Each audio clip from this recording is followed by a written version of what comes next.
A busy Friday night. The dining room is packed.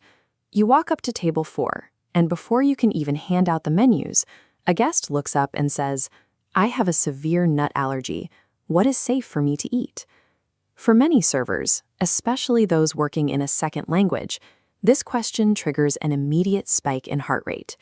You might know the menu in your native language, but translating the exact ingredients and the stakes of getting them wrong while 4 people stare at you can cause your mind to go completely blank. Research shows that when allergic reactions happen in restaurants, the root cause is rarely a chef accidentally dropping peanuts into a pan. The breakdown almost always happens right there at the edge of the table, through poor or hesitant communication.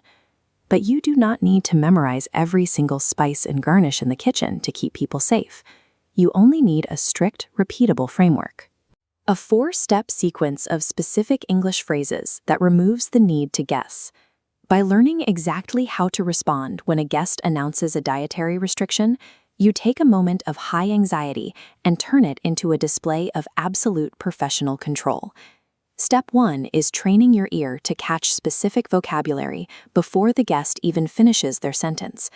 When you hear these key terms, you must instantly sort them into one of 2 operational categories: strict medical allergies and lifestyle diets. This chart displays the most common dietary requests. On the left are the high-alert medical words: nuts, shellfish, dairy, eggs, wheat, and soy. If a guest uses any of these terms, their health is actively at risk. This requires strict isolation in the kitchen and 0 cross-contamination. On the right are lifestyle diets, words like vegetarian, vegan, halal, or kosher. These signal a need to adapt the menu to fit the guest's preferences rather than an immediate medical emergency. Regardless of which column the word falls into, hearing any of these terms is your absolute trigger to abandon casual conversation and launch directly into a standard operational protocol. This flowchart illustrates the core sequence you will use every single time a red flag word is detected. Phase 1 de-escalates the tension. Guests with severe allergies are often nervous about eating out.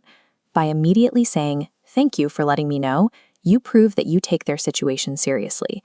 Phase 2 creates your safety buffer. You explicitly state your intention to verify the facts by saying, "Let me check with the kitchen for you." This buys you time and removes the pressure of having to know the answer right there at the table. Phase 3 is the return. After speaking with the chef, you come back to the table and use precise language. "I can confirm this dish does not contain nuts," or conversely, "I would recommend avoiding this dish as it does contain nuts." Phase 4 closes the loop.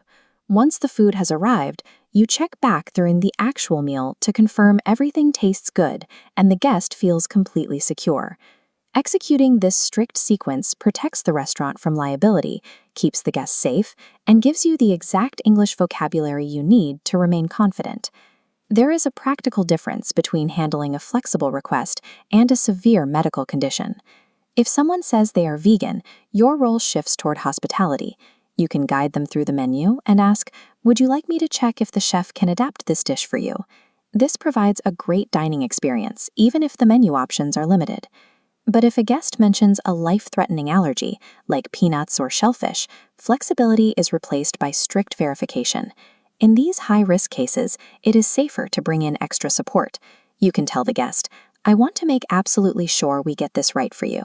I will ask our chef or manager to speak with you directly." Handing the conversation over to a manager is not a failure of your English skills. It is a deliberate, highly professional action that shows the guest your restaurant practices hyper-vigilant food safety. Under pressure, the human brain naturally wants to provide an immediate answer. When we struggle for vocabulary during a busy service, we tend to rely on polite but highly dangerous verbal habits. The first phrase to eliminate is, "I think it's okay." Never express a personal belief about ingredients. A guess is a gamble with someone else's health. The second dangerous phrase is simply saying, "I don't know," and stopping there. If you lack the information, you must immediately pair that admission with a strict promise to find the truth. "I don't know, but I will find out right away." Finally, remove the phrase, "It's probably fine." Probabilistic language has 0 place in food safety. An ingredient is either in the dish or it isn't. Taking a brief pause of silence to check with the kitchen is always superior to offering a polite, unverified guess. By memorizing these scripts and purging the danger phrases from your vocabulary, you stop reacting on the fly. You replace panic with a controlled, 4-step systematic response. The ultimate operational rule is simple. When in doubt, pause and verify. A guest will gladly wait 1 extra minute for accurate, confirmed information. When you communicate clearly about dietary restrictions, you build deep trust. Guests who feel safe in your care will return to your tables again and again. To lock in this vocabulary, you can download the complete Waiter's English Phrase Guide or enroll in the full English for Waiters course to practice these exact scenarios. In the modern restaurant industry, mastering this vocabulary serves a direct operational function. It enables excellent hospitality and provides a critical system for protecting life.